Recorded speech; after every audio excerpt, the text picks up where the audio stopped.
invest in your master data and keep chipping away at it. Too many people think that it needs to be this very one and done, and I'm going to just like throw this silver bullet out there and I'm going to fix all my master data. When you really understand it's an iterative process, start with your 80/20 of your products, get that right, and just keep chipping away of it over time. Coffee's for closers only. So we've established my proposal is sound in principle. Now we're just haggling over price. Let's see how much we're going for on eBay. I mean, it's the same as Dunkin' Donuts. Costs 15 times the price. Today's podcast is sponsored by Jennings Executive Search. I had a great conversation with John Jennings about the skills needed in different pricing roles. He and I think a lot alike. If you're looking for a new pricing role, or if you're trying to hire just the right pricing person, I strongly suggest you reach out to Jennings Executive Search. They specialize in placing pricing people. Say that 3 times fast. Welcome to Impact Pricing, the podcast where we discuss pricing, value, and the dynamic relationship between them. I'm Mark Stiving, and I run boot camps to help companies get paid more. Our guest today is Jared Smith. Here are 3 things you want to know about Jared before we start.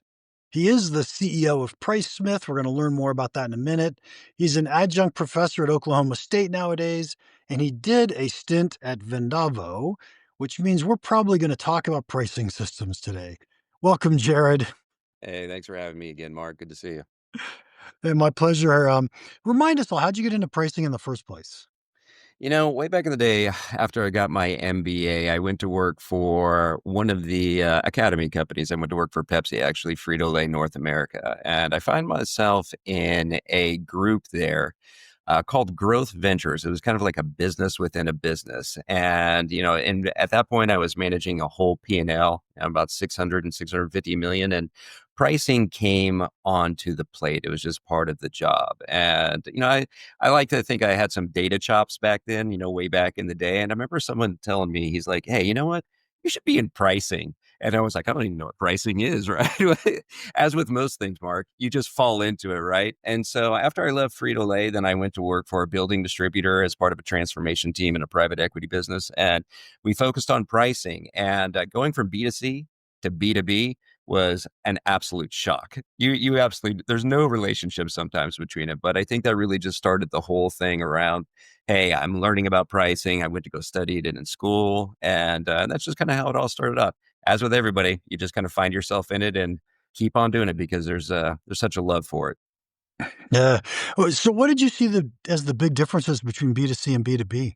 Oh man, I think smoke and mirrors. I'll put it as smoke and mirrors. In B2B, you just have so much variant pricing. You're making a lot of deals. Like pricing isn't nearly as transparent. You can't see what your competitors are doing out there. And, when I say the smoke and mirrors piece, it's like sometimes you'll make deals, and we call them in distribution sometimes the good old boy deals, right? You could be a small customer, and that small customer is getting as good a deals as some of your bigger customers are, because you're just trying to win the business in these regional places. On the B2C side, you have so much more access to data. You can calculate, however you look at it, you can calculate elasticities. You can look at, pass-throughs. You can look at different things like that, understand cross-selling activities and whatnot. And in B2B, I just don't think you have it, which makes it really kind of exciting. And one of the things that really drew me to the B2B space a little bit more. Yeah, it's kind of interesting because in B2B, I agree with you completely. We do a lot of negotiations. We've got a direct sales team. We're out trying to figure out how much value are we delivering to each individual customer and figuring out the price for that customer. And it's hard to do data analytics on that whole set. Where in B2C, you walk into Kroger's and you buy a bag of chips. It was a take it or leave it. Are you buying the chips or not buying the chips? And how many people bought chips? And what happened when we raised the price 10 cents? And so there's tons of data for us to play with. But I'm going to take a step back. And we had a little talk just before we hit record. And it seems to me that you're on the B2B side of the business that actually has access to data. And that's the companies with tons of SKUs, tons of transactions, almost like a B2C kind of business. Yeah, I think that many of the companies that I work with, and you're right, I love working with companies that have lots of SKUs, lots of transactions. One, you can do data science around it, but it really kind of allows you to express the art of how you segment your customers and how you architect. A lot of times, the architectures that you do around customers, you could architect it by industry types. Who am I selling it to? By size of customers. And these are really basic ones because it's usually present in your data. However, you can get much more sexy with your segmentation if you try to get to more of the psychology of buying habits and things like that, which, kind of almost brings you almost into a true marketing mindset and how you actually go to these different segments. But the simple fact that you have access to all these data and you can do the things like optimization, which in reality to me at the very end of the day is really nothing more than calculating a proxy for willingness to pay within your own data. And I think it's a pretty amazing thing. It's still very difficult though, right? Just simply because of the sheer number of SKUs that you have. Yeah. So let me ask you, I spent a lot of time thinking about the underlying concepts, the buyer behavior. Why does someone choose this? How much value are they getting? But if I were looking at a huge data set and I had tons of information, how do you get to why did they buy that? Right? Because it feels to me like the only thing you can use is I've got the data that I've got. I don't have the underlying reasoning. It really is a weakness around it. That's why I always say sort of on the data science, the optimization piece, you're just proxying for a willingness to pay and coming to a point estimate of what that is or a range estimate of what it is. But to your point, this is kind of like it brings me back to a lot of the concepts around elasticity. Elasticity says that, hey, as price moves, demand moves, right? Just kind of economics 101. But in the B2B space, there's so many different reasons why people buy. Think about relationships, think about how you present things. You can get obviously into marketing and things like that. But I think that there are a lot of underlying things. And that's why you always have to have a really good connection with the sales force and distribution and like light manufacturing and whatnot.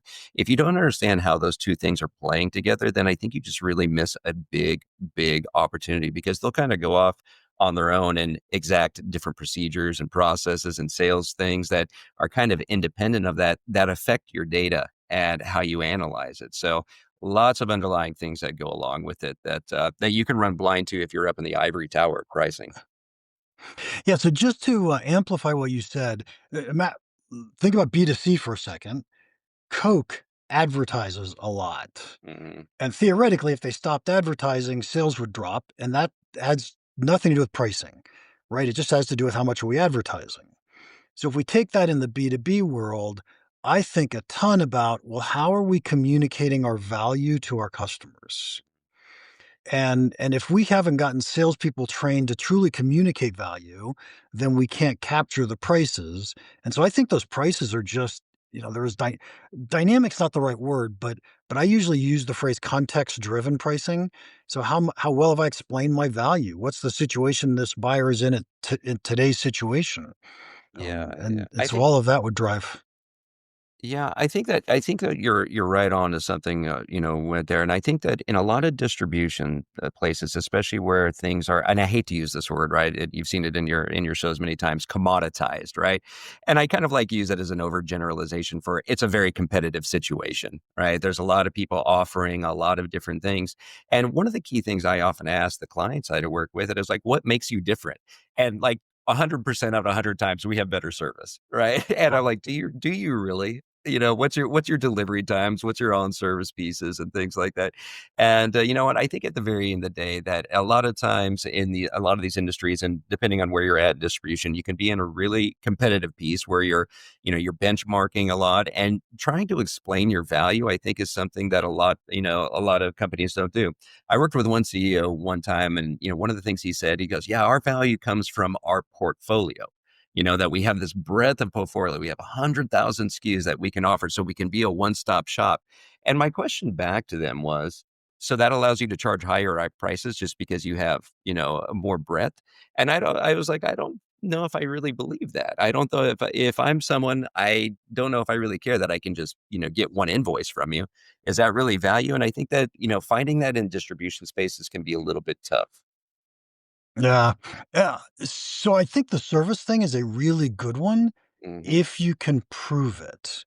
right? Right. If it's real. Because if you think about the fact that, it depends on what we're distributing, but let's assume I'm building a house and I've got a distributor who's willing to deliver my materials to my facility on the day that I need them. Right? This is awesome service. How much more do you want for that?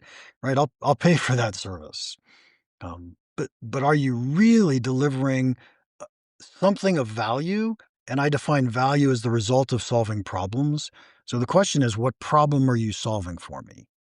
Yeah, I think that's some of the service piece of it and getting stuff there, right?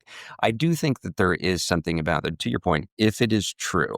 And the thing that often happens, though, for a lot of companies, especially with cash flow and whatnot, is that the service can be very frequent, which increases your cost to serve, which probably should increase your price if you're trying to like get there. On the other side of it, I've worked with building distributors or, the ones that do light manufacturing for like, siding for different warehouses and whatnot. And I think that they offer a really interesting value because they come in and they help you architect it. They help you design it. They help you understand like, what are you really trying to do? It's almost very project based, even though they still manufacture and distribute. And I think that's a very, very different thing. So I think that I've seen a lot of different paradigms to help add value. A great one that I saw one time was where a company basically they would look at other, they would talk about a big distributor that served, the entire United States. And when they're working with some people down there in Florida, they would do analytics to see what are ever your kind of like businesses like you selling. And so you can understand what you should stock your shelves with. And then we can kind of help you and understand that's, merchandise for you and whatnot. That's a real value add, right? That goes beyond Yep. just me just delivering a pallet to a warehouse. Yep. Absolutely. And so we're back to that issue that says, are you solving a real problem for your customers? Right. And if you are, you can charge more money for it. If your customer believes it, knows it, values it. So Correct. absolutely. Hey, I promised you we were going to talk about pricing systems, Sure. and we haven't mentioned them yet. Let's talk about pricing systems. It's okay. Yeah, no worries, no worries. Yeah, pricing systems, I love them. The unique perspective that I have is that I was a customer of one when I first worked for, the building distributor and got very intimate with that. And then I worked for one, great company, Vendavo, who still holds a dear place in my heart. And, after a certain amount of time, I decided that, hey, you know what? There's some things that I really want to do. I want to democratize pricing. I want to make it a little bit more accessible to the masses. And so I started building my own. And we're kind of at this point right now where obviously the tariffs are in play and everybody needs help. And it's kind of every time that these type of events hit, be it COVID or what happened in like the 2017 tariffs and what's happening right now, everybody wants to, get some more capabilities because they just get crushed under the weight of what's going on. Uh, so back when I had a real job, I I looked at a couple pricing systems. We implemented a pricing system, Uh-huh. but here was the thing that I came up with, or the realization I had, and that is that everybody says they can do everything, but Mhm. it feels like every pricing system is truly good at one industry, one specific space. And so you can't do everything, right? And so now I'm going to put you on the spot. What's your space? What is it that you do, and who are you truly helping? Yeah, I'm focusing primarily 100% on distributors, and that might extend a little bit to light manufacturers that have, non-complex sort of formulas to create stuff, and they really kind of become distributors. But I like distribution. I think that distribution is an amazing thing. Obviously, it's worldwide, and the simple fact of it has two very unique aspects to it. The first one, a lot of SKUs, right? Hundreds of thousands, tens of thousands, however you kind of like look at that and each one of those, all the products in the portfolio have a different story that's being told, right? That you can kind of lean on. And then the second one that you have a lot of customers, right? And most of this interaction between the two really produces a lot of data. And I think that this is where pricing systems kind of come in. And to your point, I agree. I think that you can focus on these, and there's a promise that's given out there by pricing systems and sometimes they're fulfilled, sometimes they're not. And obviously we'll probably talk about that as we keep going on. So, since you're an expert in distribution pricing systems, can we just focus on distribution pricing systems? I'm just Love it. fascinated, Yeah, love it. if Let's that's do it. okay with you. Absolutely. Um, and so when I think of distribution, and when we used to sell our products through distribution, we as a manufacturer would always say, um, here's the price we're going to sell it to you for. Here's our recommended price. And we expected them to mark it up, 20% or 22% or some number like that.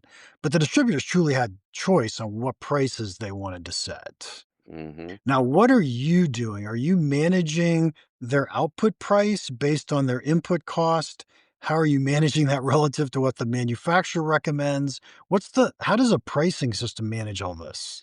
Yeah, I think that the first thing that we're talking about is how do you manage really the administration of setting price, right? Across a wide array of products. And these products can have different rules that they play by. So to your point there, it's like sometimes you have manufacturers that sell to distributors that have minimum advertised price, or you have, a set price that you have to put out there and you put out into the market. So that has a little bit of a different rule as opposed to products that are put out there that you have complete control over, right? That you're able to go out there and charge really kind of what you want to. A lot of distributors, I think that it's interesting enough, it's like they're still really in this cost plus piece, or they're doing competitive benchmarking, right? And I'll be quite honest, Mark. I do not believe in cost plus, but over the years in distribution, there are certain places where I've softened up to pieces of it, and simply managing that over a wide array of hundreds of thousands of SKUs can be very, very, very difficult. Where I find that a lot more complexity starts to come into play is when I'm starting to now sell products with good, better, and best attributes that have a relationship with each other. One of the things that I see as far as margin leakage and profit leakage that happens when I go into distributors is they don't have these relationships set between their good, better, best, because it's just a pool of data. And so what ends up happening is they're selling their better products, less their good products, which is less higher than their best products. And it's just you have to what I call the positioning and anchoring of everything is just completely off. I think that this is where focusing on the administration piece, where pricing systems really start to come into play, that it allows you to manage it, set it, and then manage it as time goes forward. Yeah. Cool. So two different concepts you just brought up. I want to touch on both Yeah. of them because they're both fun. First, cost plus. Right. Let's talk about cost plus. Yeah, yeah. Now, now it turns out I rave against cost plus all the time, but I wrote a blog a few years ago that says here are 5 reasons why I would support cost plus. I don't remember all 5 reasons, so don't ask me. But Okay. one of the reasons, one of the reasons is essentially distribution. Right? You've got 100,000 SKUs. How do you do value-based pricing on 100,000 SKUs?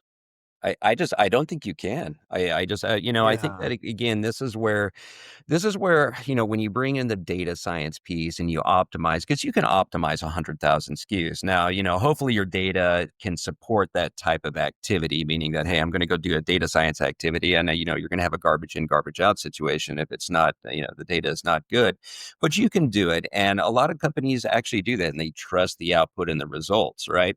I do think that there is a place, however, beyond the data science piece on a lot of SKUs to be able to go and just do a cost plus stuff, especially if you're dealing with things like you just really never sell. I work with one customer right now, and they have 400,000 SKUs, and they have 200,000 SKUs they never even sell, but they could sell it, right? And so I need to have the data in there. So am I going to manage? Am I going to spend any time managing that? Do I have any data to help me proxy a willingness to pay? Absolutely not. Cost plus that thing, and let's go on about our business. And Nah. I kind of find that in some of the other pockets as well. Is that cost plus? I'm not a fan of it either, but I think in distribution it does have its place in certain points in time. So let me give you a couple other thoughts on cost plus and distribution, and I'd love to hear since you play in distribution way more than I do. Hmm. So first off, distributors tend not to change their prices a lot, and so if there's not a lot of price variance on a part, then it's really tough to say here's how I'm going to optimize the price because I don't have elasticity data, I don't have demand data. And so we really have to do something. We certainly could say, "Hey, I want 20 points of margin," but there's a difference between selling I'm just gonna say these words, and I'm gonna totally mess it up, but there's a difference between selling an Apple product and selling an LG product, right? Assuming Apple wasn't controlling my pricing, I could get a lot more margin on an Apple product than I could on an LG product. Mhm. And so there's nothing at all wrong with going through my catalog and saying, hey, here's a set of products where I should be able to get 30 points instead of 20 points. And so now we've got a way to manage that. And although it isn't truly value-based per SKU, at least we're adding some value-based thinking to our cost plus pricing. Yeah, I think that there is something to do with that. I think that this is also in that same vein as why a lot of companies started to go toward, their own branding. Simply because, they were getting, 20, 25 points on these national brands. Now you like the national brands, the ones that have a lot of recognition because why? You get the velocity that comes through them, right? However, especially in times where, as we saw it even on the BDC side, I think the law almost holds true over here. Is like when I start to go and create these private brands, right, and bring value to that, my 25 points that I got on this now becomes 35 and 45, right? As, for a certain set of customers, especially that are okay with paying a little bit lower price. And, in many cases, the value, the quality of some of the stuff is really not much worse, overall. So, I think that understanding your margin profiles of your categories, right, from a cost plus sort of mentality is really, really important because no matter how you look at it, if the pricing out there, especially amongst your competitors, kind of benchmarks you at a certain place, you might be able to get a few points here and there, but you're not going to take that 25 to 35 and 45. Now, you might be able to bring that number up by because there's a lot of variance going on, right? Because you're making a lot of deals with a lot of different people. So that's why a lot of times, one of the first things that we do when we go in there is like, hey, you need to set floors so you don't go beyond certain places. You need to get sales SOPs together so we start to control ranges. I think that a lot of the times, like in B2B, the game really becomes an idea of control around what you're selling it in an idea how you control variance in order to increase your margins, not just from the top side, but from the bottom side as well. Yep. Yeah. Okay, so let's talk about the good, better, best conversation we had a second ago. Okay. I find that pretty. First off, I love good, better, best as a strategy. It's pretty phenomenal. So I can imagine a distributor having a range of products, and they could say to themselves, "Hey, this one is always less expensive than that one." How do you do that in software? Then are you setting all of the prices, or are you saying pick one and we'll choose the other two? Yeah, the way that I operationalize it is with this idea that I call anchoring. And what anchoring is where you take one product and you set a relationship to another one.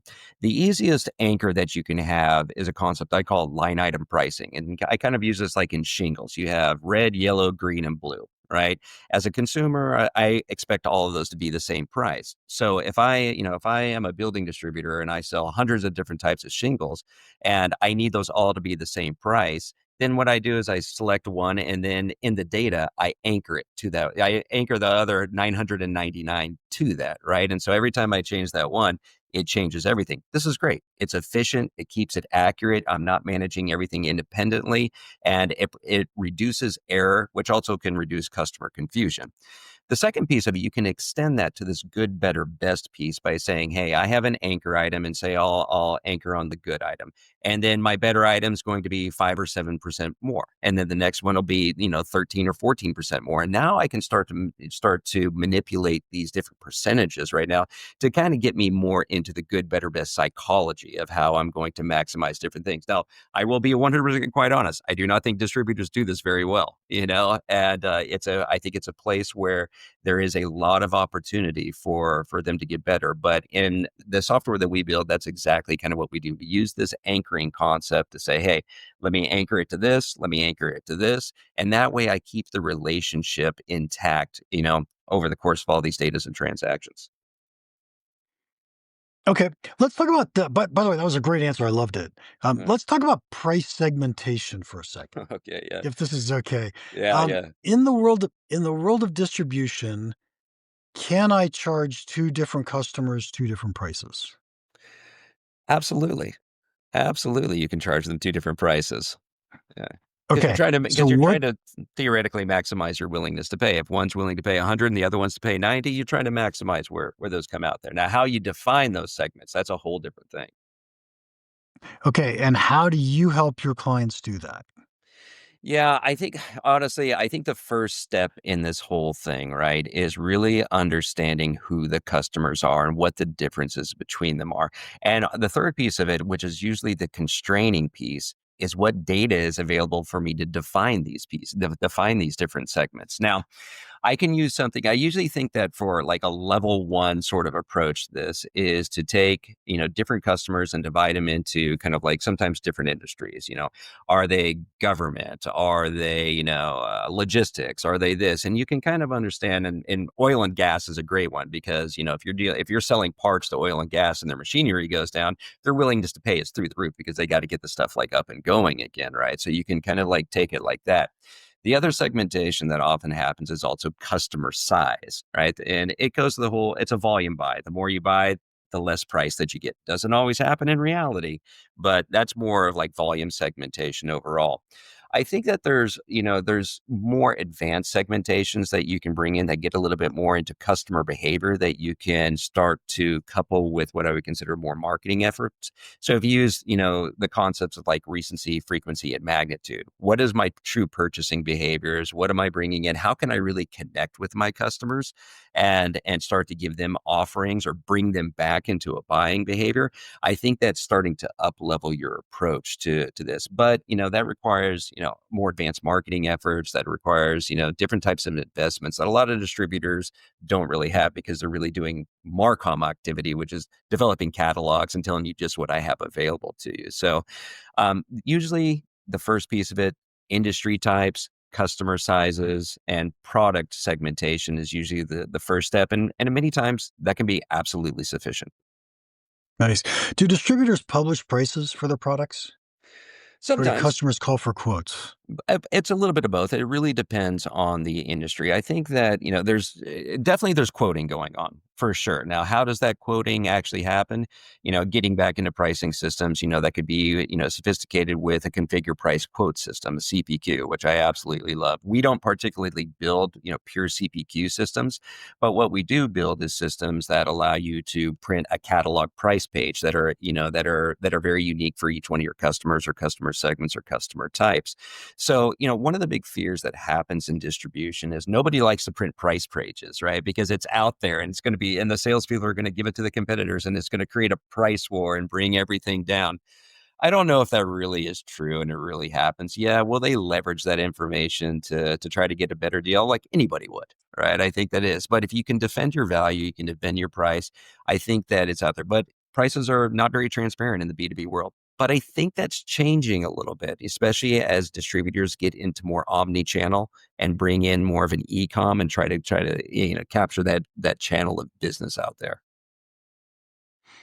Okay, I'm going to share two Uber stories with you, Let's go. and maybe we can get these to apply to distribution because I think they do. I think they do.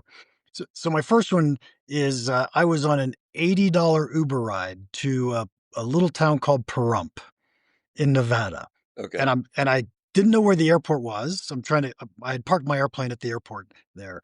I didn't know where the airport was, so I just said, "Get me to Pahrump."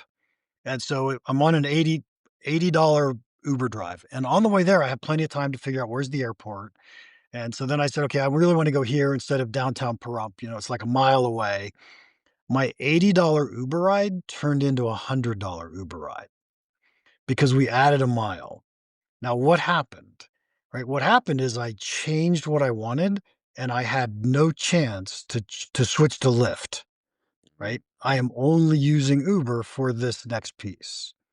So how might this play in distribution? What if I've placed a large order and now I need to make a change to it? Now I need to make an addition to it. Yeah, yeah. So, wow, that's a really, really good question. So I've placed an order and I need to make a change to my order, and the order has not gone out yet. Something like Mhm. that scenario. I think at that point there's a couple different things that can be executed, right? Most of the time, like, hey, you need more products. I need to change my order. Yeah, and it hasn't gone yet. just put it on the truck and we'll give you whatever price that comes up in the system for your segmentation and stuff like that.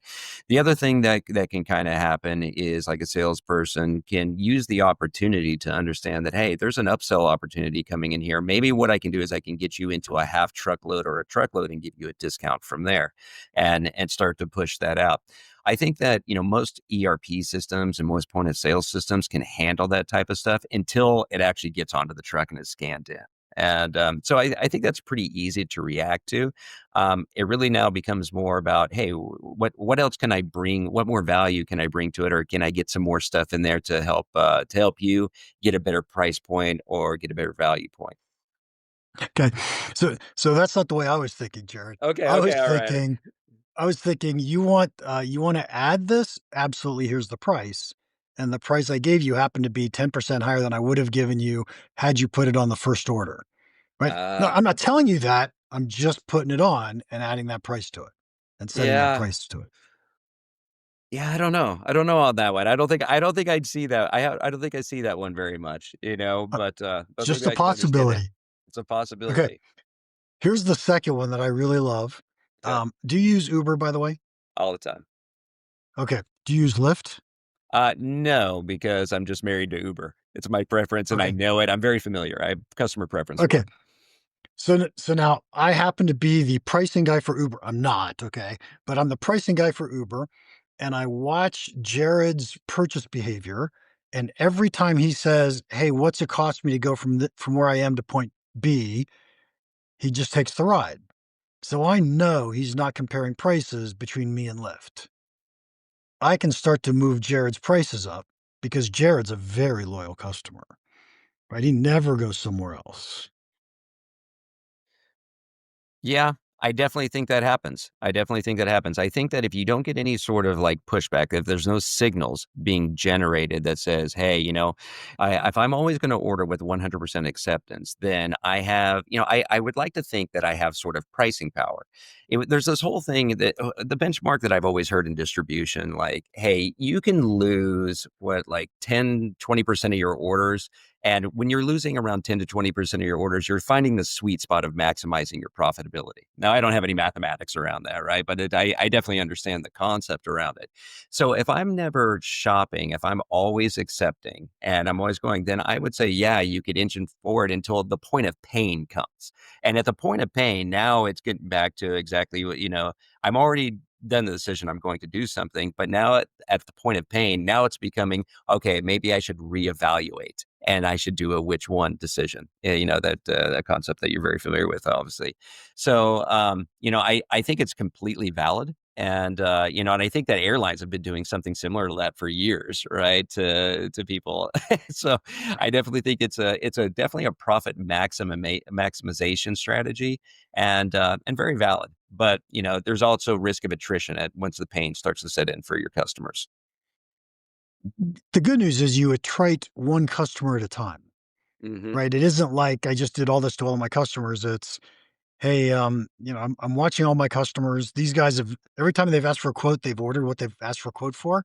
Guess what? They're not going somewhere else and comparing prices. If their prices go up a little bit, they're probably just going to buy from us. Yeah, what I've seen a lot, and this has happened in a lot of distributors, right? It's that you get this acquisition customer that comes in, and they pay X for whatever product or portfolio of products, but they've been a customer since 1995, something like that. Now imagine how many price changes have happened since like that. We've gone through so many, and what ends up happening is that's just that price creep that just keeps on going, that keeps on going, keeps on going until the point that in many times they're actually paying over what a new acquisition in 2025 would play, but there's no transparency, so nobody knows what's really going on Yep. until they actually start to shop and the pain becomes too high, or someone gives them another salesperson from another place comes in, and then it opens up the door for everything else. So I see this happen quite a bit, and it could be a very risky situation for a lot of distributors that don't understand that there are thresholds to this that you should probably stay under so you don't really trigger that response from your customers. Yep. All right. I was just thinking these are great ideas for a software package, but hey. Right. I'll definitely build that in. Yeah, a lot Jared, of the yeah. Oh yeah, go ahead. Sorry. I was just going to say we're running out of time, but I do want to ask the final question. Mhm. What is one piece of pricing advice you'd give our listeners that you think could have a big impact on their business? Yeah, my piece of pricing advice, and I'm going to focus on the theme of distributor pricing, lots of SKUs, lots of customers, is really invest in your master data and keep chipping away at it.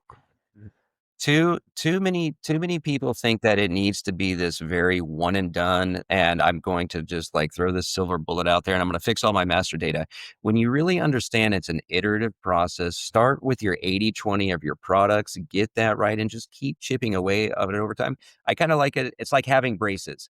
Nobody likes it in the beginning, but one day you wake up 2 years later and you got great teeth. And I think that if you Yeah. take that approach to it, then you'll be much more successful. Don't be scared of I tell you what, back when I worked at a manufacturer, our biggest problem was master data for customers. it. Hmm.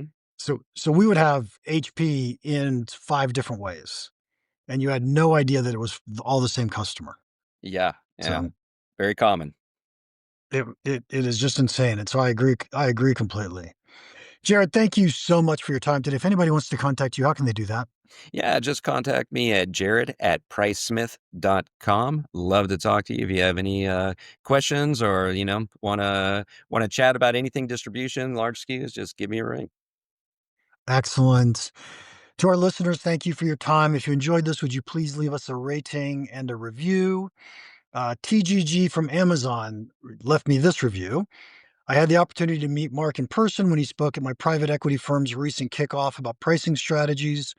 Mark provided copies of his book, Instant Profits: How to Raise Prices Without Losing Customers, and I couldn't wait to dive in. I am thoroughly impressed. Ooh. Mark's expertise is evident throughout every chapter, making complex pricing concepts easy to understand and apply. What truly sets this book apart is its actionable advice. Each strategy is designed for immediate implementation, allowing businesses to see instant results. TGG, thank you so much. And the check is in the mail as always. And finally, if you have any questions or comments about the podcast, or if your company needs help getting paid more for the value you deliver, feel free to email me, mark@impactpricing.com. Now, go make an impact. Thanks again to Jennings Executive Search for sponsoring our podcast. If you're looking to hire someone in pricing, I suggest you contact someone who knows pricing people. Contact Jennings Executive Search.